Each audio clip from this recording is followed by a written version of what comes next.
Tell me about Kensington. It's dangerous here. It's a dangerous place to be.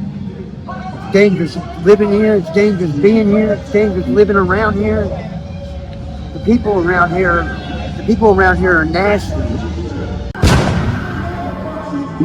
I'm in Philadelphia in the Kensington neighborhood that has the highest concentration of drug activity in the entire United States. And I have to say, it absolutely shows.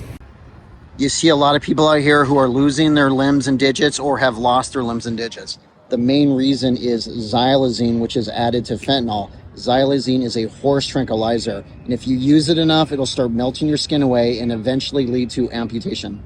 I see a lot of people out here with missing limbs. Right. When did you lose yours? About 2-3 weeks ago. No matter what they're doing, you used to be just shoot it and you lose your limb. But now whether you smoke it, shoot it, or sniff it, that doesn't matter. For to bring it down the strongholds and to destroy them yokes. Behind me is one of the worst cases of the side effects of xylazine I've ever seen. His hand is literally melting off his body. Every 3 minutes, you see an ambulance stop to do a welfare check on a person, hoping to God that they're still alive.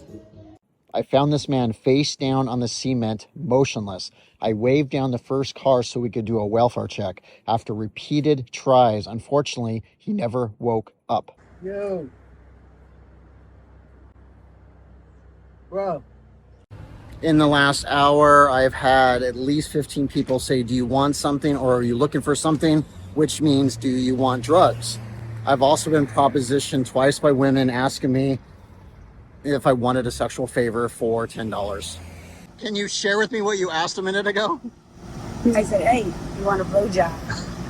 And I'm like, well, no, Okay, but I will interview you. Yes, you did say that. In Philadelphia, due to the drug crisis, they have Narcan dispensers absolutely everywhere.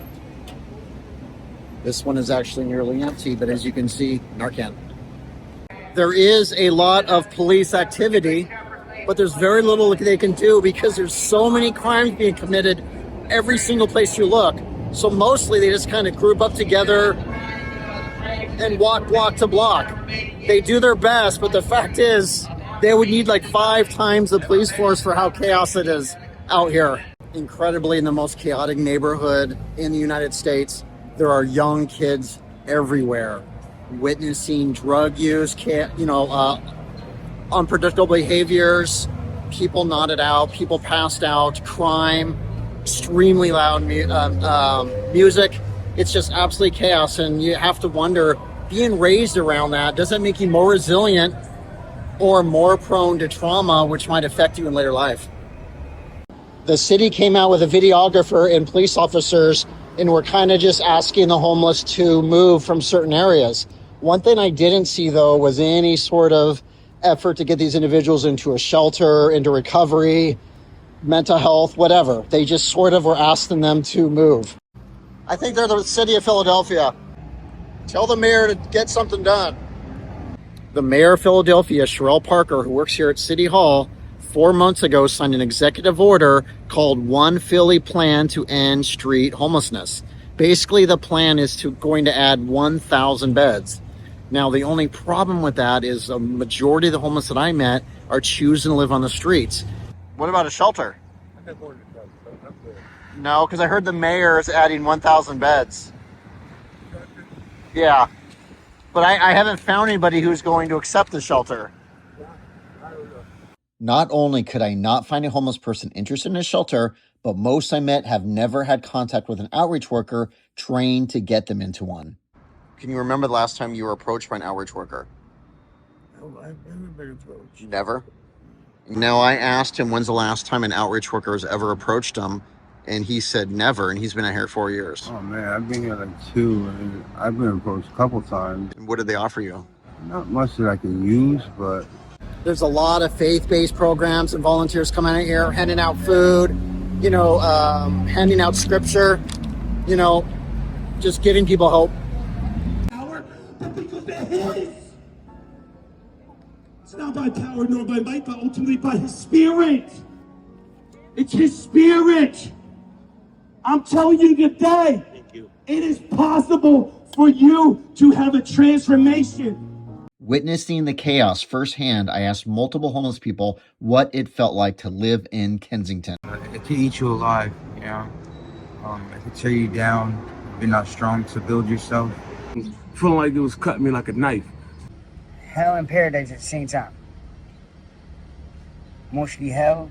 You gotta fight for what's yours. And if you saw, you're gonna get taken advantage of. I'm be honest with you, never come down Kensington to get high. Once you come down here, you're gonna be around here forever. It's gonna be hard for you to get yourself out of it. I'd say that there's a lot of broken souls, a lot of evil. So every day you have to do this. So that's just crazy how fast and how messy this gets. No, it's gonna look back like this probably by like 8 o'clock. Oh, so like in 2 hours. Yeah, you gotta be consistent cleaning on it. Crazy. Because it doesn't stop.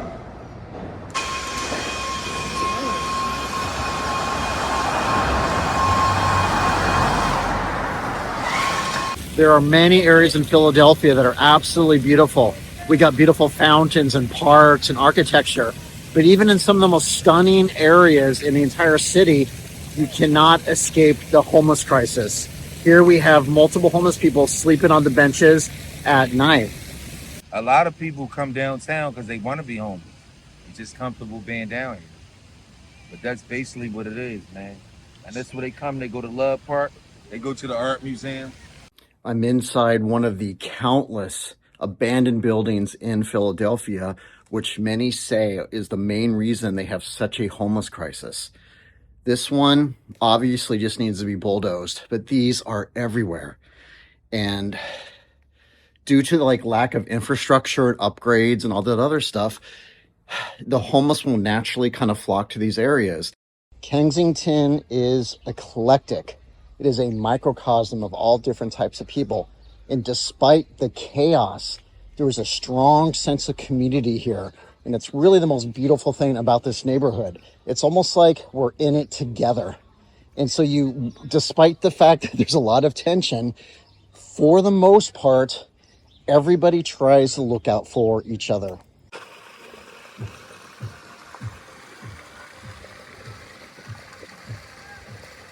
It's nice to see stuff like this in Kensington. Yes. You know, bring a little fun. Right, it's different. Instead of it being all crazy, you have something nice going on.